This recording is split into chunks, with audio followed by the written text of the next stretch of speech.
104문입니다. 104문 주기도문의 네 번째 간구는 무엇입니까? 네 번째 간구는 오늘 우리에게 양식을 주셨고입니다. 는 하나님께서 거저주신 선물로서 사는 동안 좋은 것 중에서 얼마나 복을 받고 하나님의 복을 누리게 되라고 기도하는 것입니다. 주기도문의 6가지의 기도의 원리 중 이제 네 번째에 해당이 됩니다. 특별히 크게 둘로 나눠서 하나님에 대한 직접적인 세 가지와 또 우리 자신의 필요를 위한 세 가지로 나누어질 때 이제 네 번째 기도부터는 본격적으로 우리 자신의 필요를 위한 기도로 소개가 되어집니다. 특별히 우리 자신의 필요는 우리는 영과 육으로 되어 있는 그러한 인간의 특성을 가지고 있기 때문에 첫 번째는 육신의 필요성에 대한 부분들을 또 우리가 살아가면서 필요한 생활의 모든 부분들을 기도할 수 있다라고 소개합니다. 그래서 육신과 관련된 부분 하나, 그 다음에 우리의 영혼의 또 건강함을 위한 기도 두 가지로 그렇게 인간과 관련된 부분은 세 개로 구성이 되어 있습니다. 특별히 우리 인간의 육신에 필요한 생활의 모든 일상생활에 필요한 내용들을 기도하는데 일용할 양식을 주옵시고 라고 이렇게 표현됩니다. 이는 하나님께서 거저 주신 선물로서 이 첫 문장이 또 우리에게 아주 중요한 의미를 소개합니다.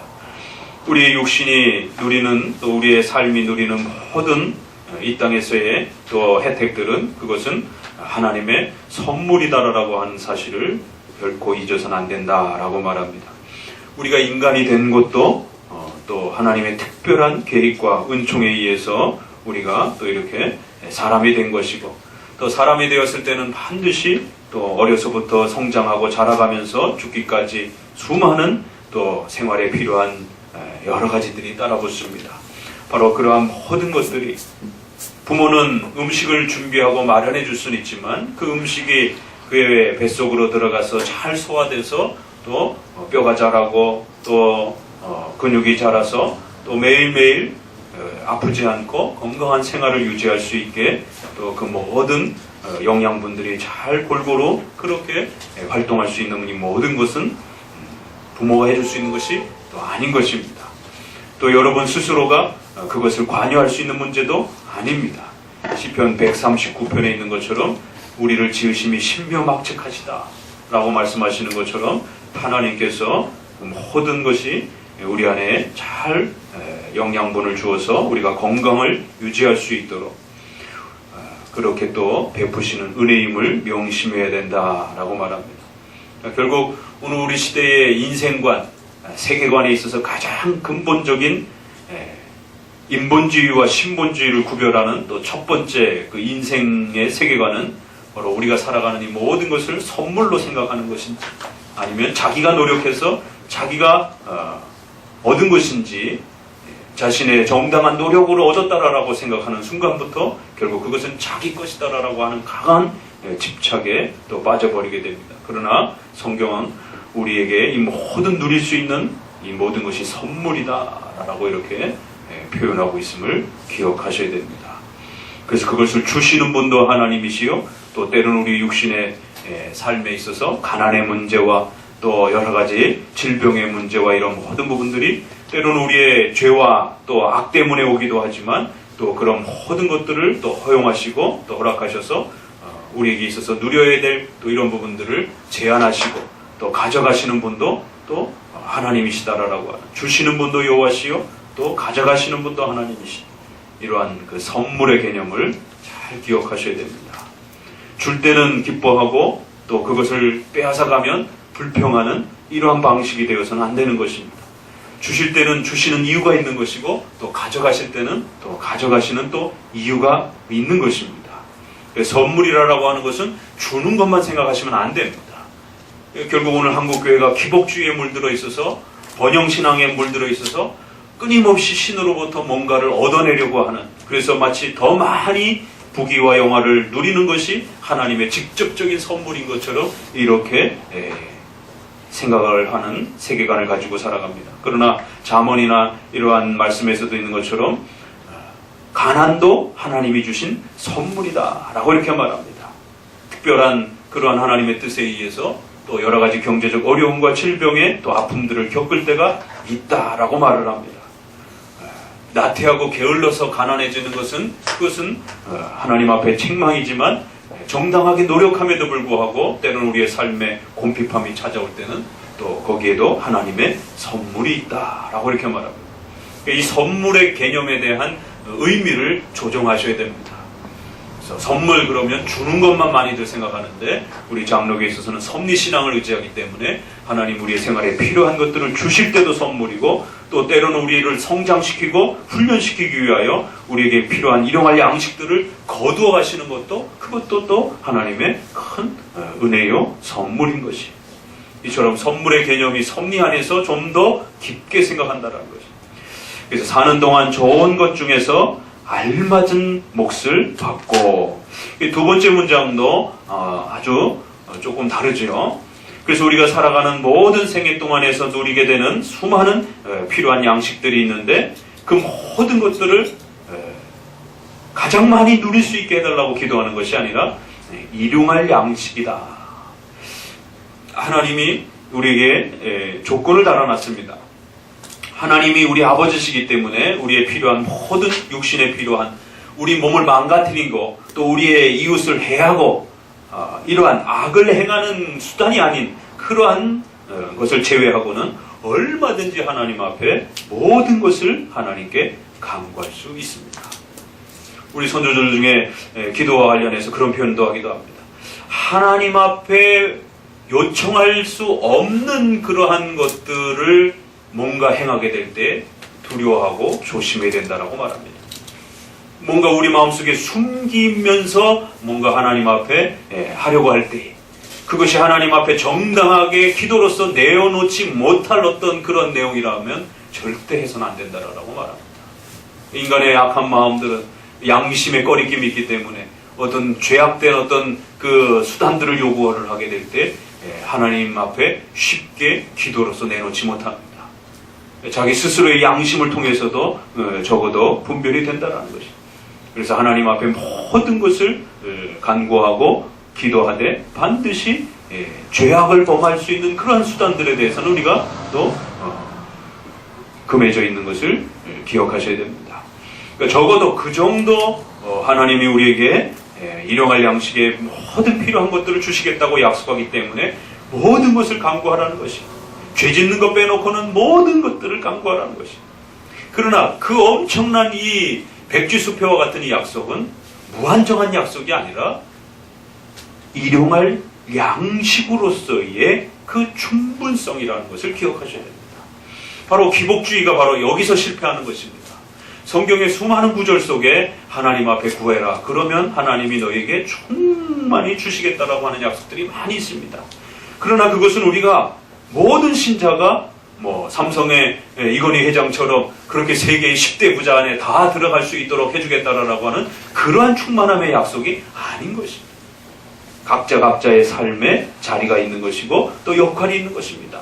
그 각자의 삶에 필요한 만큼 하나님이 채워주시겠다라고 하는 약속이지 우리의 욕망과 욕심을 다 그렇게 채울 만큼 그렇게 기복주의적인 온 세상의 부귀영화를 다 내 것으로 만들겠다라고 하는 그런 인간의 욕망을 충족시키는 그런 백지수표가 절대 아닙니다. 기복주의는 그걸 마치 그러한 백지수표로 알아듣고 하나님 앞에 온갖 부귀영화가 자기 것이 되달라라고 그렇게 매달리는 것입니다. 그러나 적어도 장로교에 있어서의 올바른 기도는 하나님의 섭리를 생각하고 내가 높은 데 처할 줄도 알고 낮은 데 처할 줄도 아는 바로 빌립보서에 있는 그 말씀을 따라서 어떤 형편에 있다 할지라도 그 알맞은 몫을 가지고 우리가 잘 살아갈 수 있도록 해주옵소서. 여러분을 높은 위치에 하나님이 세우셨습니다. 그러면 하나님이 거기에 걸맞는 또 그러한 내용들을 채우시는 것입니다. 때로는 또 우리가 삶에 있어서 곰핍함과 또 어려움 속에 또 낮아질 수도 있습니다. 그러면 그러한 형편 속에서도 좌절하거나 낙심하지 않고 또 거기에 알맞은 몫을 가지고 또 잘 살아갈 수 있는 이 알맞은 몫이라고 하는 일용할 양식이라고 하는 하나님의 섭리에 맞춰서 우리가 살아가는 것이지 온갖 부귀영화를 얻어주겠다라고 하는 그러한 백지수표가 아니라는 것을 꼭 명심하셔야 됩니다. 그래서 한편으로는 하나님이 반드시 우리를 도와주겠다. 죄 짓는 거 아니고서는 너희가 모두 다 간구해라. 두 번째는 그러나 반드시 하나님의 섭리 속에서 우리에게 주어진 그 형편만큼 그렇게 허락해 주시겠다는 약속인 것입니다. 성도들이 이제 이것을 잘 조절하지 못해서 기도하는 중에 많이 실패합니다. 우리가 먹고 살아야 되기 때문에 의식주와 관련된 부분들을 얼마든지 기도할 수 있습니다. 그러나 우리의 욕망과 욕심이 억제되어지고 조절되어지지 않으면 과도한 그 기도를 이제 하기 시작하는 것입니다.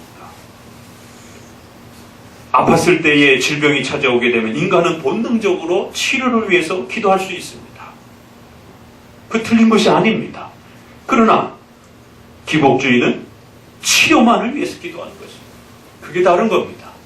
적어도 장로교의 섭리신앙 안에서는 하나님이 왜 자신에게 질병을 주었는지에 대해서 깊이 돌아보면서 또 치료를 위해서도 기도하지만 또 그 치료가 안 되는 그 기간 동안, 고통을 받는 기간 동안 하나님의 뜻을 잘 배워갈 수 있도록 또 기도하는 것이 바로 이 알맞은 목이라고 하는 이 일용할 양식이라고 하는 것이 또 역시 철저한 섭리의 이 신앙을 기반으로 해서 우리가 살아가는 것이지 온갖 부귀영화를 하나님만 믿으면 예수 믿으면 부자가 된다 이런 식의 기복주의로 끌고 가서는 절대 안 됩니다.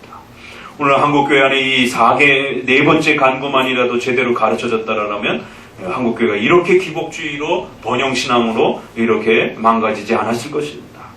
선물이라는 개념 또 그것을 누릴 때 반드시 섭리에 맞춰서 알맞은 몫으로서 살아가는 것이지 우리의 욕망만큼 채워져가는 게 아니다라는 것입니다. 그 빌립보서의 말씀이 이렇게 소중한 말씀인데 내게 능력 주시는 자 안에서 모든 것을 할 수 있다라고 하는 그 마지막 결론을 그렇게 기복주의에다 끌어와가지고 마치 크리스찬의 기도는 모든 것을 다 할 수 있는 것처럼 자기가 원하는 모든 것을 가능케 하는 것처럼 그렇게 오해케 만들었던 것입니다. 그 말씀은 높은 데 처할 줄도 알고 낮은 데 처할 줄도 알고 그 어떠한 곳에 처할지라도 하나님이 내게 능력 주시면 높은 데 처할 때 교만하지 않고 낮은 데 처할 때 좌절하지 않고 낙심하지 않고 자살하지 않고 낮은 데 처할지라도 얼마든지 견디면서 하나님이 주신 능력으로 각각의 형편에 맞게 우리 크리스찬들은 살아갈 수 있다라고 하는 크리스찬의 삶의 아주 강력한 삶의 힘을 가르쳐주는 겁니다. 세상 사람들은 명예와 부귀영화로 살지만 우리 크리스찬들은 하나님의 섭리의 힘으로 산다라고 하는 그 빌립보서의 그런 엄청난 말씀을 기복주의로 그렇게 변질시켜 놓은 것이 알맞은 몫을 받고 그럴 때에 결론적으로 하나님의 복을 누릴 수 있는 그러한 은혜들을 얻게 됩니다. 라고 결론을 맺는 것입니다. 높아졌을 때 교만하게 되면 복을 못 누리는 것입니다. 낮아졌을 때 좌절하고 낙심하여 인생을 포기하는 것처럼 그렇게 살게 되면 하나님의 복을 누리지 못하는 것입니다. 결국 이러한 섭리 속에서의 알맞은 몫을 잘 이해했을 때에 높아졌을 때도 교만하지 않고 자기에게 준 이 엄청난 명예와 권세와 이 엄청난 또 재산적인 축복을 어디에다 써야 될지에 대해서 끊임없이 또 고민하는 것입니다.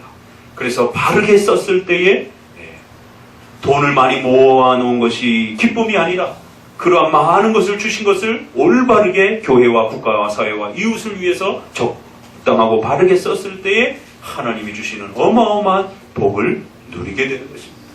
결국 이 일용할 양식은 수단이라는 사실을 명심하셔야 됩니다.